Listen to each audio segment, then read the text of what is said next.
এছাড়াও আবদুল্লাহ ইবনে উবাই বনু নাজির গোত্রের সাথেও সম্পর্ক স্থাপন করে এবং তাদের সাথে মিলে মুসলমানদের বিরুদ্ধে গোপন ষড়যন্ত্র করতে থাকে। একইভাবে আবদুল্লাহ ইবনে উবাই এবং তার বন্ধুরা খন্দকের যুদ্ধে মুসলমানদের মধ্যে বিশৃঙ্খলা সৃষ্টি এবং তাদেরকে প্রভাবিত করার নানা রকম ষড়যন্ত্র করতে থাকে। আল্লাহ তাআলা সূরা আহজাবের এই সম্পর্কে বলেন, আরবিতে আছে, আমি একটু বাংলায় বলে দিচ্ছি আপনাদের কি আল্লাহ তাআলা আযাবের কি বলেছিলেন। এবং ওদের এক দল বলেছিল, হে ইয়াসরেববাসী, এখানে তোমাদের কোনো স্থান নেই, তোমরা ফিরে চলো।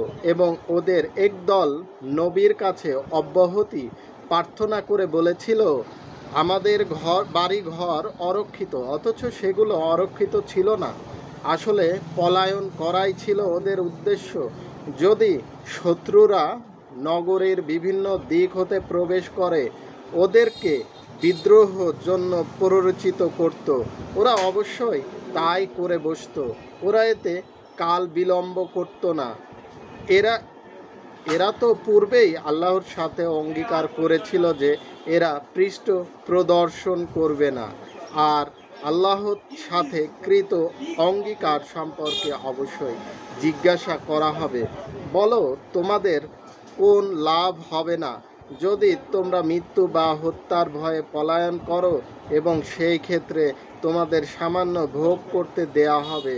বলো, কে তোমাদেরকে আল্লাহ থেকে রক্ষা করবে যদি তিনি তোমাদেরকে অমঙ্গল ইচ্ছা করেন, এবং তিনি যদি তোমাদেরকে অনুগ্রহ করতে ইচ্ছা করেন, কে তোমাদের ক্ষতি করবে? ওরা আল্লাহ ব্যতীত নিজেদের কোনো অভিভাবক ও সাহায্যকারী পাবে না।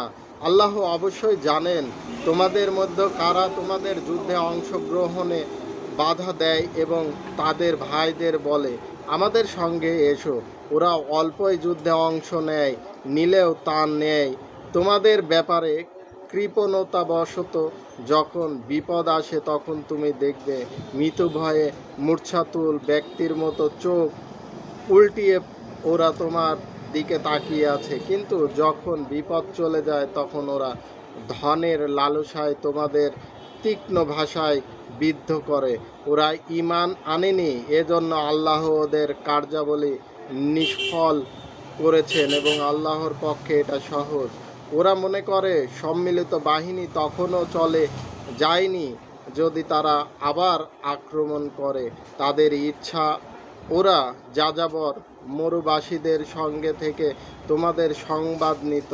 ওরা তোমাদের সঙ্গে অবস্থান করলেও ওরা অল্পে যুদ্ধ করত। এটাই সূরা আহজাবে